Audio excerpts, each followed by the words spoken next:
Good morning everyone. पढ़ाते समय सामान्य कक्षा में शिक्षक को सर्वाधिक ध्यान कक्षा में बैठे बालकों के व्यक्तित्व भिन्नता पर देना चाहिए, क्योंकि सभी बालकों में बुद्धि क्षमता का स्तर अलग अलग होता है। साथ ही उनकी वातावरणीय स्थिति भी भिन्न होती है। तो पढ़ाते समय प्रत्येक बालक हमें यह मान के चलना चाहिए कि उसमें डिफरेंसेस होंगे। As a person every individual is different. तो जैसा कि हम जानते हैं, प्रत्येक मनुष्य में अलग अलग गुण व अवगुण पाए जाते हैं और उनकी बुद्धि क्षमता अलग होती है, उनकी बुद्धि का स्तर अलग होता है, उनकी वातावरणीय स्थितियाँ भिन्न भिन्न होती हैं, जिसके कारण बालकों में अधिगम क्षमता भी भिन्न भिन्न पाई जाती हैं। अतः अध्यापक को इसका विशेष ध्यान देना चाहिए ताकि बच्चों की अधिगम क्षमता के अनुसार अधिगम कार्य किया जा सके और सभी बालकों का समान रूप से विकास हो सके। तो शिक्षक का यह कर्तव्य है कि वह अपने क्लासरूम में सभी विद्यार्थियों पर बराबर ध्यान दें और किसी के साथ डिफरेंशिएशन ना रखें, किसी के साथ किसी प्रकार का मतभेद ना रखें और ना ही किसी भी विद्यार्थी के प्रति कुछ विशेष झुकाव रखें।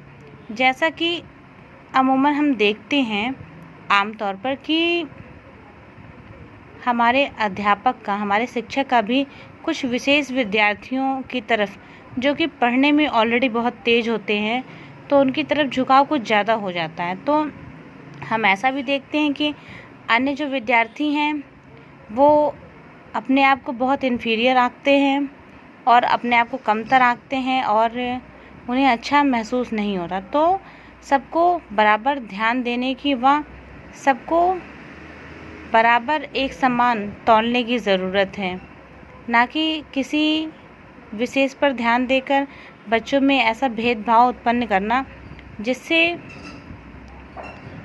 उन्हें क्लासरूम में अच्छा महसूस ना हो। अधिगम स्थानांतरण के द्वितत्व सिद्धांत के प्रवर्तक कौन थे?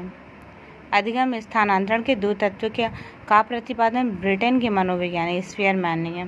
तो स्पीयरमैन कहाँ के वैज्ञानिक हैं? ब्रिटेन के। और इन्होंने कौन कौन सी थ्योरी दी है? दो तत्व का सिद्धांत दिया अधिगम स्थानांतरण के। अधिगम इज लर्निंग, लर्निंग में सीखना, और इस सीखने का स्थानांतरण के दो तत्व के सिद्धांत दिए हैं, जिसमें सामान्य योग्यता कारक जी फैक्टर, जनरल फैक्टर, विशेष योग्यता कारक स्पेसिफिक फैक्टर। ये आमतौर पर जीवन में सामान्य बुद्धि का ही प्रयोग किया जाता है, पर जहाँ एक विशिष्ट बुद्धि का प्रश्न आता है वह हर व्यक्ति में भिन्न भिन्न होती है। स्पीयरमैन के अनुसार अधिगम स्थानांतरण विशिष्ट योग्यता में न होकर सामान्य योग्यता में होती है। तो जो अधिगम स्थानांतरण, लर्निंग का स्थानांतरण है, डिस्प्लेसमेंट है, वो एक स्थान से दूसरे स्थान पर सामान्य योग्यता में होती है, ना कि स्पेसिफिक योग्यता में। क्योंकि जो विशिष्ट बुद्धि का बालक है वो पहले ही बहुत सारी विशेषताओं को ग्रहण किए हुए हैं, तो उसमें वो सब चीज़ें पहले से ही मौजूद हैं।